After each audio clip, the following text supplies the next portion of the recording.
The Forgotten Emperor of Rome. In the vast annals of Roman history, from Caesar to Constantine, there exists a shadow, a name whispered once and then never again. Decimus Caelius Calvinus Balbinus, a man whose reign is recorded in a single inscription and nowhere else. No coins bear his face, no busts survive, no chronicler deemed him worthy of a sentence, and yet for a fleeting moment he was called Emperor of Rome. The story begins not in glory, but in the chaos of the 3rd century, the crisis of empire. Civil war fractured the provinces, generals declared themselves emperors, and the Senate's authority collapsed beneath the weight of ambition. Amid this storm, an inscription was unearthed centuries later, carved in Latin stone, referring to Imperator Balbinus Pius Felix Augustus. Scholars were stunned, not because the name was unfamiliar, but because history had already known another Balbinus, a short-lived co-emperor slain in 238 CE. Could there have been two?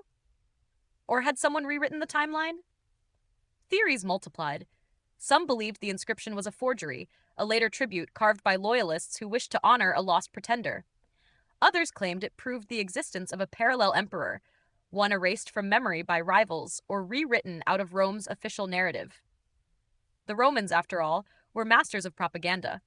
When an emperor fell, his images were smashed, his name struck from tablets, his memory condemned to oblivion under damnatio memoriae.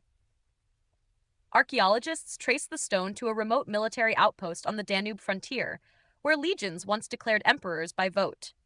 Perhaps this forgotten emperor was one such figure, proclaimed by desperate soldiers, ruling for days or weeks before vanishing into the void of civil war. A ghost ruler, known only to the men who shouted his name. Yet the inscription's craftsmanship was refined, its lettering imperial, suggesting official recognition. Some even suspect the stone came from a lost mausoleum, a monument to a man erased not by accident, but by design. In the ancient world, to destroy memory was the final execution, and Rome perfected it. What remains is a single name, a few carved words on weathered marble, the only evidence that he ever drew breath, issued decrees, or wore the purple. History's silence around him speaks louder than any chronicle. Who was he? A usurper? A legitimate ruler? Or merely a shadow in the empire's own reflection? In the end, the forgotten emperor of Rome is less a man than a mystery, a crack in the marble of time, reminding us that even in the greatest empire the world has known, memory is fragile, and power can vanish as swiftly as it is proclaimed.